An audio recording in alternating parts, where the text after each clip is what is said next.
Viewers அனைவருக்கும் வணக்கம். இந்த வீடியோவில் நம்ம பார்க்கக்கூடிய contents how to name VBA sub procedure.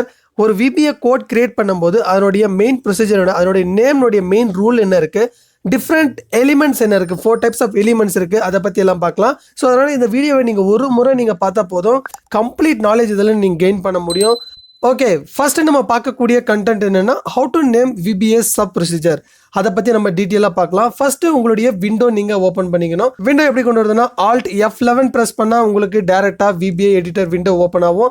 இல்லைனா இன்னொரு ஆப்ஷன் நீங்கள் பயன்படுத்தி கொண்டு வரலாம். இந்த டெவலப்பர் டேப் மேலே கிளிக் பண்ணிவிட்டு இந்த விசுவல் பேசிக் ஆப்ஷன் நீங்கள் கிளிக் பண்ணனாலையும் இதனுடைய விண்டோ இமீடியட்டாக உங்களுக்கு ஓப்பன் ஆகும். ஸோ இங்கே நான் மாடல் நான் கிரியேட் பண்ணி நான் ஸ்டோர் பண்ண போகிறேன். ஒருவேளை எப்படி மாடல் கிரியேட் பண்ணுறதுன்னா insert click on click on model நீங்கள் கிரியேட் பண்ணும்போது ஆட்டோமேட்டிக்காக உங்களுக்கு ஒரு மாடல் இன்சர்ட் ஆகிடுங்க. ஸோ இப்போ இங்கே நான் ஒரு சப் ப்ரொசீஜர் நம்ம கிரியேட் பண்ண போகிறோம். அந்த சப் ப்ரொசீஜர் கிரியேட் பண்ணும்போது அதனுடைய ரூல்ஸ் என்னன்னு நம்ம பார்க்கலாம். So start with sub. So சப்ன்றதா கண்டிப்பாக கொடுத்தே ஆகணும். அதுக்கு அடுத்தது உங்களுடைய நேம் எதை எப்படி பயன்படுத்தி கொடுக்கலன்னா நீங்கள் கிரியேட் பண்ணக்கூடிய மேக்ரோ கோட் அதுக்கு தகுந்த மாதிரி ரிலவெண்ட்டாக உங்களுடைய நேம் கிரியேட் பண்ணுங்கள். ஆட் வேல்யூ நான் கொடுக்குறேன். ஓப்பன் ப்ராக்கெட் க்ளோஸ் ப்ராக்கெட் கண்டிப்பாக கொடுத்தே ஆகணும். உங்களுடைய நேம் கொடுத்ததுக்கப்புறம் இந்த முக்கியமாக நம்ம அங்கே கவனிக்க வேண்டியது, இந்த நேம் நீங்கள் கிரியேட் பண்ணும்போது இதனுடைய டிஃபால்ட் ஃபங்க்ஷனில் இருக்கக்கூடிய நேம் நம்ம எடுக்கக்கூடாது. லைக் சம், டேட், இதனுடைய ஃபார்மேட் இதெல்லாம் பார்த்தீங்கன்னா ஆல்ரெடி நம்மளுக்கு இன்பில்ட் ஆகிருக்கக்கூடிய ஃபங்க்ஷன் அதெல்லாம். ஸோ அதெல்லாம் நீங்கள் நம்ம நேமில் கொடுக்கக்கூடாது.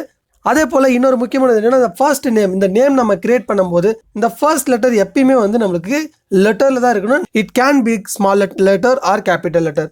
எந்த ஒரு பங்க்சுவேஷன் நீங்கள் பயன்படுத்தக்கூடாது உங்களுடைய நேம் நீங்கள் கிரியேட் பண்ணும்போது. எக்ஸாம்பிளாக ஹேஸ், டாலர் சிம்பிள், இல்லை பர்சன்டேஜ் சிம்பிள், இல்லை @ ஆம்பர்சன்ட், போஸ்ட்ரஃபி, இந்த மாதிரி இதெல்லாம் நம்ம இங்கே பயன்படுத்தக்கூடாது.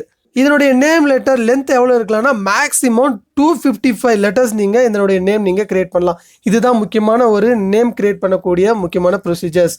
அதுக்கு அடுத்தது இங்கே நான் நேம் கிரியேட் பண்ணிவிட்டு ஓப்பன் parenthesis க்ளோஸ் parenthesis கொடுத்த உடனே என்டர் கொடுத்தோம்னா ஆட்டோமேட்டிக்காக டிஃபால்ட்டாக எண்ட் சப் ஓப்பன் ஆகிடும். அப்படின்னா உங்களுடைய ஸ்டார்டிங் கோட் இங்கே நம்ம ஸ்டார்ட் பண்ண போகிறோம், எண்ட் இதோட முடிய போகுது. இது நம்ம மேனுவலாக நம்ம டைப் பண்ண தேவையில்ல. இதே டிஃபால்ட்டாக நீங்கள் என்டர் கொடுத்தா போதும். இதில் அடுத்தது பார்க்கக்கூடியது என்னென்னா முக்கியமான 4 எலிமெண்ட்ஸ் இருக்குது. அது என்ன 4 எலிமெண்ட்ஸ்னால், ஃபர்ஸ்ட் சப்ன்றது ஒரு எலிமெண்ட், கிரியேட் பண்ணக்கூடிய நேம் ஒரு element, open parenthesis close parenthesis இது ஒரு எலிமெண்ட், நெக்ஸ்ட் எண்ட் சப் இது ஒரு எலிமெண்ட். ஸோ டோட்டலாக இதில் நம்ம 4 எலிமெண்ட்ஸ் இருக்குது. இவ்வளோதாங்க, ரொம்ப சிம்பிள் தான். இந்த வீடியோ பற்றி உங்களுக்கு ஏதாவது கருத்து இருந்ததுன்னா மறக்காம கமெண்ட்டில் போஸ்ட் பண்ணுங்கள். இந்த வீடியோ அப்படியே உங்களுக்கு பிடிச்சிருந்ததுன்னா மறக்காம லைக் பண்ணுங்கள். லைக் பண்ண கையோட சப்ஸ்கிரைப் பண்ணாமல் பார்த்துட்டு இருக்கீங்கன்னா சப்ஸ்கிரைப் பண்ணிக்கோங்க. அப்படியே ஃப்ரெண்ட்ஸ் கூட கண்டிப்பாக ஷேர் பண்ணுங்கள். தேங்க்யூ ஃபார் வாட்சிங்.